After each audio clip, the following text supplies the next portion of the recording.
The LAUSD has issued an apology after criticism over the way district lawyers handled a sex assault case. The district has also announced that it will no longer use the attorney involved. As KCAL9's Finnstrom reports, he had argued that a 14-year-old student was mature enough to consent to sex with her math teacher. He's, an adult. He should know better. Mary Uretta's daughter attends Edison Middle School. She's one of many asking tough questions about LAUSD's tactics in a civil lawsuit involving a former student here who was sexually abused by a teacher. That 14-year-old student's teacher, Elkis Hermida, was convicted and served a sentence. But when the student's family sued the district for negligence last November, LAUSD's attorneys took an approach they couldn't in a criminal courtroom. They argued the 14-year-old was mature enough to consent, and the jury ruled in their favor. Now that student's attorney is appealing. She spoke with us by phone from San Francisco. The teacher is a person in an authority position who is grooming a child for several months, establishing a relationship with this child, and then abusing this child. For the district to then argue that the child was somehow should be responsible for her injuries is shocking.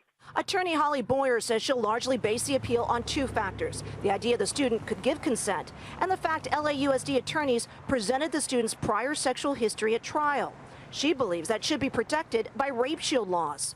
Radio station KPCC, which first broke the story, questioned LAUSD's attorney about the district's approach. Why is it her fault that she planned on having sex with her teacher, that she lied to her mother so she could have an opportunity to have sex with her teacher, that she went to a motel in which she engaged in voluntary consensual sex with her teacher? Why shouldn't she be responsible for that? Today, LAUSD released a statement saying our argument shared in the disgust with this teacher's actions, but it focused on the decisions of this teacher and young lady to hide their behavior. The jury found these two went to extreme lengths to conceal their relationship.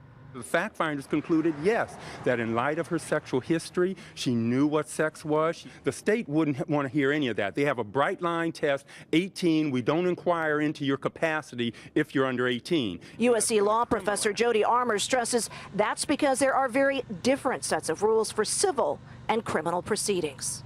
Keith Wyatt, the LAUSD attorney you heard from a short while ago, has now issued an apology for some of the remarks he made on KPCC. He says he now realizes that those were insensitive and that he doesn't want them to take away from the respectful way the case was handled. Reporting here from Exposition Park, Finnstrom, KCAL9 News.